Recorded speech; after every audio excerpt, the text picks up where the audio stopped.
Мы никогда не надеялись ни на Запад, ни на кого. Мы надеялись только на себя, на Аллаха. Поэтому все, что делает Запад, все, что делают большие государства, это политика, большая политика. И никогда маленьким народам, в том числе и в Чечне, нет никакого спасения от этой политики. Мы всегда оказываемся жертвой этой большой политики.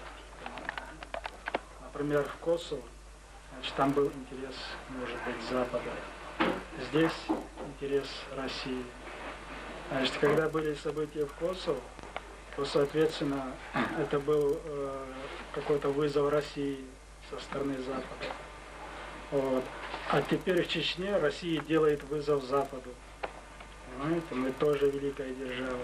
И показывает здесь, демонстрирует весь арсенал этого варварского оружия, вплоть до вакуумных бомб, вплоть до кассетных бомб, ракет с кассетными боеголовками и так далее и тому подобное. То есть это идет демонстрация силы на маленьких народов.